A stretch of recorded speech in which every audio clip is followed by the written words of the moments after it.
We're here on IceTime.TV on 30th anniversary night, and I'm joined by Devils player coach Andrew Lord after a 3-1 win against the Nottingham Panthers. And Andrew, it was tough, but you guys got there eventually. Yeah, it was good. Finally, it took a couple tries against these guys, and the first period kind of went the way how it's been the last two times against them. A lot of chances, crossbar there for Doucette, and I felt like in the second we weren't playing quite our game there. The power play was struggling a little bit. And the third was a heck of a period. I thought the guys found their jump, their spark. They went out and I felt like we really went out and won a game. Is it your job as coach to keep Wiekman out of the head, particularly of the forwards? Because Al had made the great point in commentary. You go back to the Challenge Cup final, he shut the Devils out there. Obviously, the start of this season in the National Ice Centre, he's a good netminder. Was it a mental case, the guys not losing patience? Again, it's hard for me to be in guys' brains, but, maybe a little bit. Maybe it's more from his side, just feeling confident against us, knowing the shooters, knowing what a lot of guys like to do. I felt like we started getting a little bit more traffic there as the game went along, made it a little bit harder on him, having those layers around the net. And I thought that Martin goal was absolutely huge. That really got the building energized, got the guys going a bit more, and from there we really played Cardiff Devils hockey. Speaking of that Martin goal, it was set up beautifully by Patrick Asselin, and of course he had that nasty potential injury in the first period. We've seen the cheek, it's swelling up nicely, but showed character to come out and play a pretty solid game. Yeah, he was on the post-game notes there for a little, room clap. He missed one or two shifts. Looks like a stuffed pig right now, but for a high-end, one of the most skilled guys in the league, incredible heart, wants to be out there again, and it's great. We're very fortunate to have guys like that in this locker room.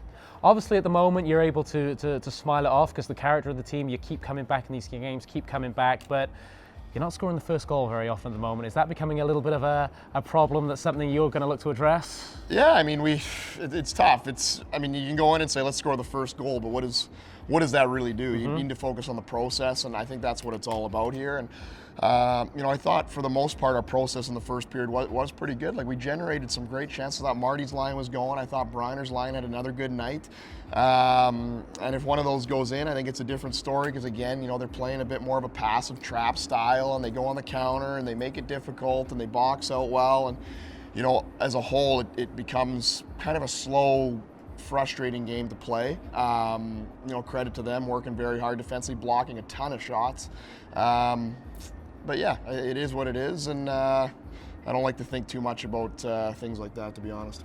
Just how difficult is that system to play against? And does the bench, as you say, start to get a little frustrated? The game's a little bit broken up. You're not getting maybe a lot of quality transition play, and they're having those short shifts. They're playing boxing out a tight defensive game and chipping out of their zone.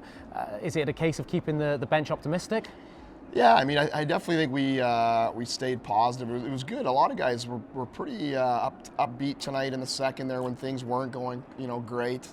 There was definitely room to kind of maybe get down a little bit. I thought for the most part we stayed upbeat. I thought we had a good intermission. We got rejuvenated. We came on the third, and we stuck to our game plan. And yeah, it's the rest is history.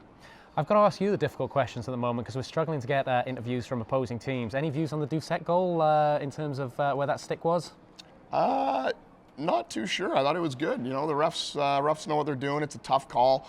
Obviously, it happens very fast. I thought Mark Lewis made a great play on it, and it's a lot of that lately, but it goes both ways. I seem to remember a couple years back in the BBT there when we're in the race for a league title, we put one actually through the net against Nottingham, and that wasn't counted. So it is what it is, and we'll take the win.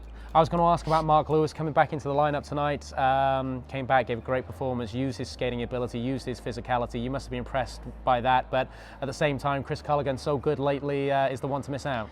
Yeah, I was more impressed with Lou's attitude, to be honest. It was one of those similar to Scott Hotham where he was probably ready to go the last couple games, and it's tough when we're on a roll. We want to keep things the same and not make too many changes, and his attitude was phenomenal.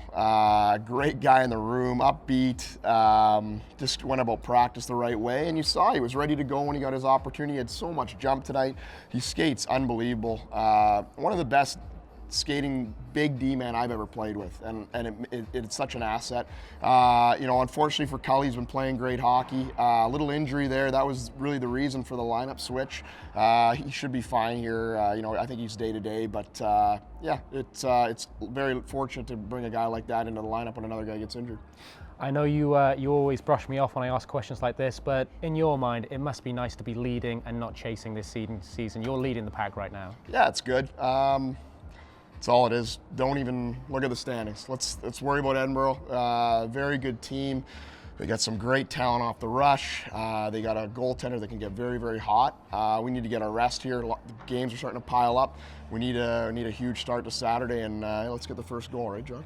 Absolutely, get the first goal. And talking about another John who was in the building, John Lawless tonight, 30th anniversary night. Just finally, I guess the perfect script. You guys coming back, getting that 3-1 win, and everything just went to plan in the end. I'll tell you what, I was trying to score. I was maybe gonna shoot the stick scoreboard there. Yeah. I was thinking about it. I didn't know how much flack I would take, but it was amazing. Unbelievable guy. We had him down to practice yesterday. He fit right in, gave the boys a little speech. They had a lot of fun with it.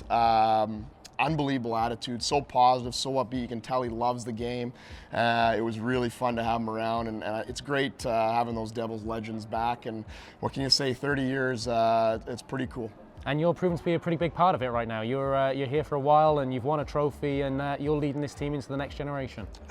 There's a lot of moving parts right now. We got a great group.